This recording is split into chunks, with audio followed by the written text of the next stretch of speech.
दरम्यान नागपूरमध्ये हिवाळी अधिवेशनाआधी विरोधकांनी जोरदार बॅनरबाजी केली आहे। या बॅनर्सवर गोगो मास्टर, रामाचे दास आणि अधीर भाऊ असं म्हणत डिवचण्यात आलंय। याबाबतची रंगतदार माहिती देत आहेत आमचे प्रतिनिधी कृष्णात पाटील।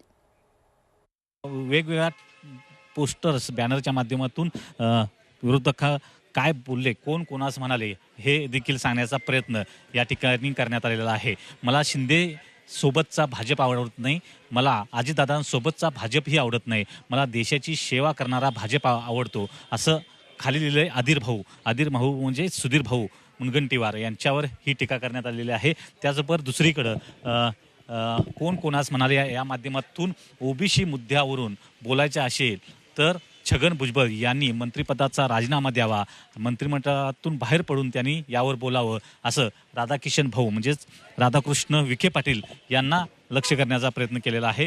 त्याचबरोबर या दुसऱ्या एका पोस्टर्समध्ये अजित पवार लबाड, लांडग्याचं लबाड पिल्लू आहेत, अजित पवारांना आम्ही मानत नाही अशा प्रकारचं गोपीचंद पडळकर यांचं एक वाक्य होतं। त्या माध्यमातून चंद गोपी अशा नावानं एक अशा प्रकारचं पोस्टर्स तयार करण्यात आलेलं आहे। आपण मुख्यमंत्र्यांचीही ऐकत नाही, नो डिस्कस, करायचे म्हणजे करायचे, मी सांगेल तेच करायचं अशा प्रकारचं बाळ तानाजी यांचं वाक्य म्हणजेच तानाजी सावंत जे आरोग्यमंत्री आहेत त्यांनी म्हटलेलं जे वाक्य आहे ते इथं दाखवण्यात आलेलं आहे। त्याचबरोबर मराठा समाज जेव्हा एकनाथ शिंदेंच्या अंगावर आला तेव्हा नेमका अजितदादांना डेंग्यू झाला अशा प्रकारचं रामदास कदम यांचं एक वाक्य होतं, ते दाखवण्याचा प्रयत्न जो आहे तो करण्यात आलेला आहे रामाचे दास नावाने।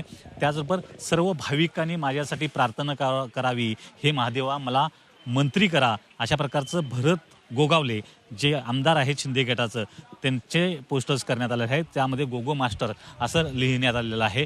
त्याचबरोबर मुख्यमंत्री पदासाठी तिघेही उत्सुक आहेत, परंतु केवळ एकालाच मुख्यमंत्री करता येतं, त्यामुळं मीच मुख्यमंत्री एकनाथ शिंदे, मला मुख्यमंत्री व्हायचं आहे अजित पवार आणि देव भाऊच होणार मुख्यमंत्री चंद्रशेखर बावनकुळे म्हणतायत। त्यामुळं एकंदरीतच जे अधिवेशनाची झलक जे आहे ती पाहायला मिळते। व्हिडिओ प्रकाश चव्हाणसह कृष्ण पाटील, झी मीडिया, नागपूर।